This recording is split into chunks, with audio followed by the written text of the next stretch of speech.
Okay. Yeah. Your name, please? I'm Ran Steiner. I'm a front of house engineer for Calum Scott from the UK. Okay. I'm using LV1 for the past couple of years now, almost 150 shows. We're just the last week of the world tour, the Bridges World Tour. I will show you a little bit of how I use the LV1. So we're using a Digico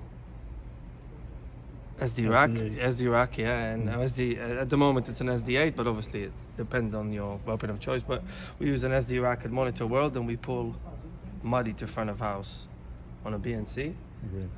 So we have one stage box, and then we have line trims on this side. So all the gains are from stage, and then when it comes here, we have all our inputs, and then we can do the processing here. And obviously, I've got line trim that I can use if I want to go up and down, but we've established the gains already, so there's nothing much we can do or we need to do while the show is on. I have a channel strip for Calum with some dynamic EQ on his vocal. Really changes from venue to venue, but in general it depends on his vibe. There's a nice saturation on his voice to kind of get it closer to sounding like he likes to hear his voice from the studio, so it's a little bit more compression and a little bit more saturation, and then just a bit of subtractive dynamic EQ again, and a bit of odd harmonics from the lovely Sheps.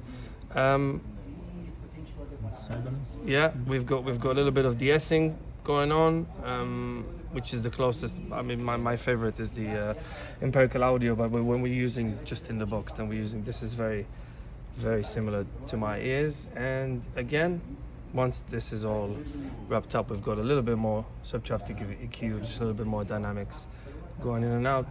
There is an EQ here, but it's not engaged.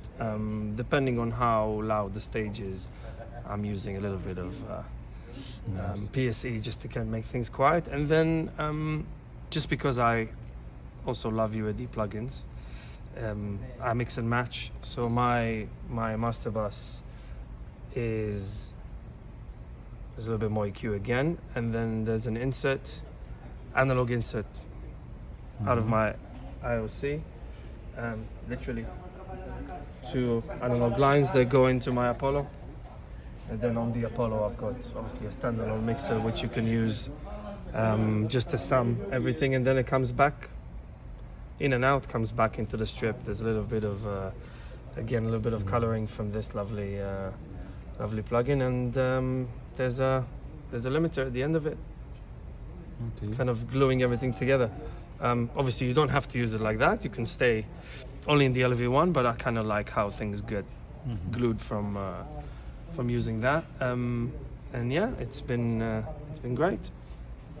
Yeah, okay, try the LV1. Yeah, you'd love it. thanks a lot, bro. All right, thank you.